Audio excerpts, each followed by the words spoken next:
it's Aunt Faye, and welcome back to my channel. It is the day after Christmas 2017. Hopefully you had a great holiday with your friends and family. I had an interesting one with mine that involved quite a bit of driving and a lot of snow. I'll use that for another video another time. Excuse me, I'm still trying to get over whatever this is. But I've got ginger tea, which good stuff, and boy does it help. So, excuse me again. Alright, so basically what I wanted to get on here and talk about today, and I'm not happy I have to make this video, but I feel like I do need to make it. Not only as a matter of principle, but just because I feel that I need to say this, and I need to put this out there myself. And I wish I would have been able to do it sooner, but with Christmas travel and feeling under the weather, and kind of, yeah. So anyway, basically, the John Kuckian and Peter Monn drama. Right now, John is reminding me of somebody in a very high political position in our country who likes to deflect. And, like, at this point, John has all these issues with his makeup line. But we don't want to talk about that. We want to accuse Peter of being a pedophile and say literally 8 million times in our video. John has a pattern of this. Anytime he's gotten in a disagreement or an argument with somebody else online, he basically puts up this front of, if you disagree with him, then you are now his enemy, and he will do what he needs to do to destroy his enemy. If that means manipulating texts, photos, videos to do so, it's called discredit. It's called character assassination. It's called bullying, cyberbullying. And when someone's a master manipulator, they don't see it as that. They just see it as another way to get about getting their point and getting their way. So there's a couple of things I kind of wanted to bring up on this, and I'm going to throw some slides in, but I'm not going to do a lot of editing because I'm not really feeling all that great. But I did do a little bit of research, and keep in mind I am not a doctor, and I'm not a psychiatrist, psychologist, a mental health, professional in any way, shape, or form. But a couple of these things are just kind of interesting that I found. The biggest one is talking about manipulators and good manipulators, or what I would in this place say is master manipulator, which is what I believe John is. A lot of master manipulators are narcissists. He does show a lot of narcissistic tendencies and characteristics. It's all about him. It's, he likes to do his, hi, how you doing? Hope everybody's okay. Acting like he's breaking through what's called that third wall, like in movies where they're actually talking to you in the audience. He tries to make it like he's actually talking to you personally. So that's part of how you feel like you're part of the Cookie family, because you feel like you're valued and he's actually talking to you. Well, in reality, what he's doing is he's using manipulation tactics. And there's a couple of interesting things that I found. First of all, the motivations of a manipulator. The biggest one is to advance their own purposes and personal gain at virtually any cost to anyone else. So it doesn't matter what they do, they're going to do what they're going to do because they need to advance their agenda. In this case, there's problems with the cosmetic line, but let's make these accusations and draw attention away. The strong need to attain a feeling of power and superiority in relationships with others. A constant need to feel in control. A desire to feel powerful for others to raise their perception. Boredom, or being bored with their surroundings. They start seeing this as a game. And I think he does see this as a game. It's a game that he thinks he's going to win. And the other one is, covert agenda, criminal or otherwise, including financial manipulation.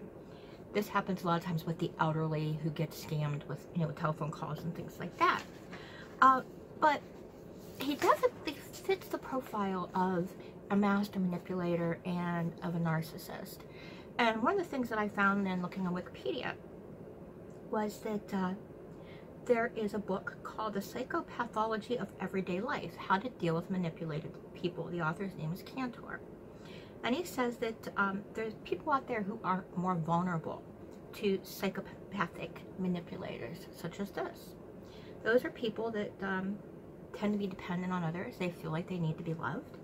They are immature. Their judgment is impaired, which is the younger audience.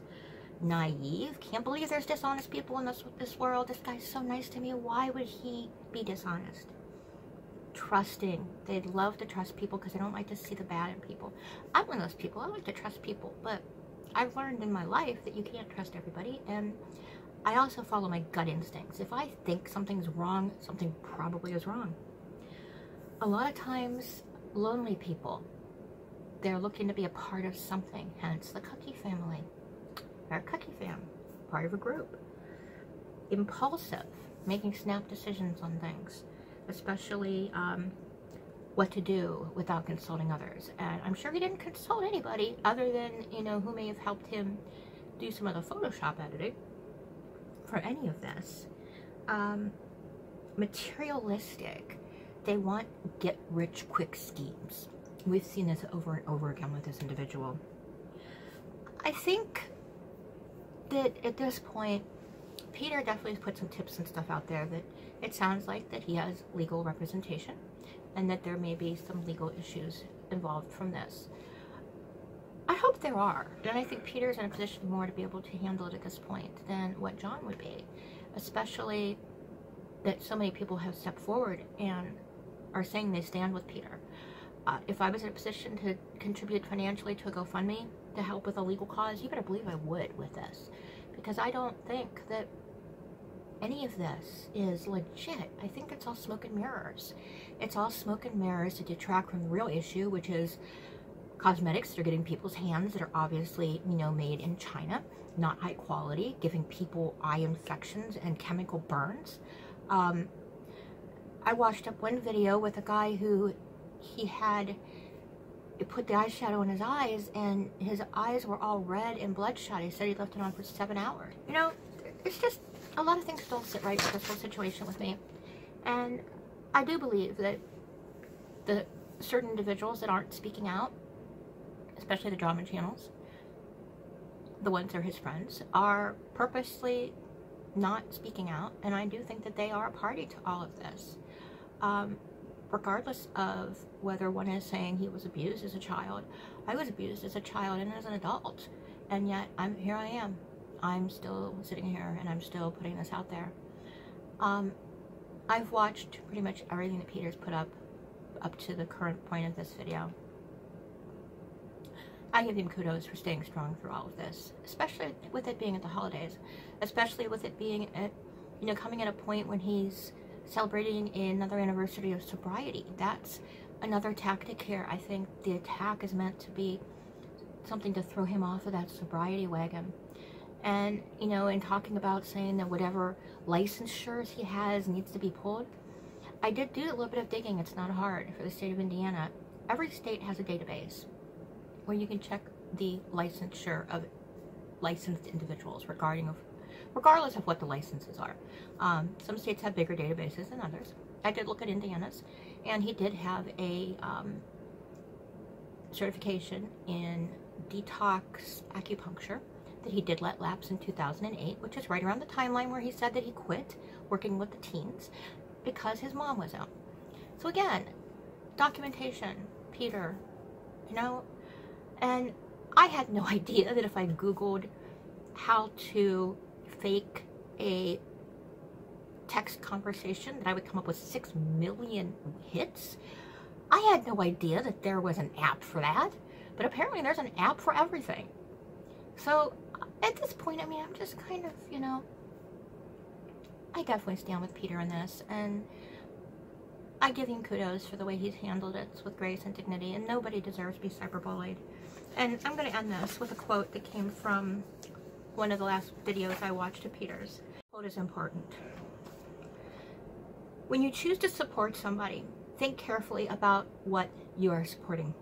Are you supporting somebody that is full of positivity and love and tries to bestow learning experiences based on mistakes that they have made in their life? Or are you following somebody because they are putting really creative content out into a world that's beautiful? Are you following somebody because they really do wonderful makeup tutorials and are fun and interact with their fans on YouTube? Or are you following somebody because they are intent on destroying other people's lives by exposing the negative parts of their lives at any expense, no matter even if it's a lie? And if you do support that, it says a lot about what you gain enjoyment over and who you are as a person. I don't believe that a lot of people out there would really gain enjoyment out of watching someone else's life being ruined. And you have to remember that when the cameras are off, we are all just human beings in the end. All of us. It could happen to any of us. Peter Monn, December 24th, 2017. We are all just human. And we make mistakes. The big thing is fessing up to those mistakes. Taking the appropriate actions if you've made a mistake. Not putting yourself in a situation where someone can or wants to hurt you in that way. Although I understand that, you know, Peter really didn't put himself in this situation. The only way he put him in it was by, you know, responding to John. And you know, with John's patterns, I mean, he's done this to other people. He leaves, you know, comments on videos and then deletes them so that only the poster can see them. I mean, that's shady, and I'm sorry, nobody deserves that. I don't care if you're my best friend or you're my worst enemy. At the end of the day, I'm still going to treat you with some modicum of respect. But if you act like a total idiot, sometimes you don't deserve to be treated with respect. I may treat you with respect because I have to, not because I want to. I would rather do it because I want to, because you've earned it, not because you're a piece of crap. And at the end of the day, I think that's exactly what John is. I think he's a piece of crap. Anyway, that's my 2 cents worth, you guys. If you like my content, hit that subscribe button, thumbs up the video, answer my questions up here, because I got a couple surveys and things. I got some stuff coming. Subscribe. You know, I'd like to see 500 by New Year's. I think we can do it. We're 40 away right now. I'm planning to give away at 500. I got some pretty cool stuff lined up. So yeah, anyway, come on, come be part of the family. Take care of each other. Have a great rest of your day. Enjoy food for thought. Bye.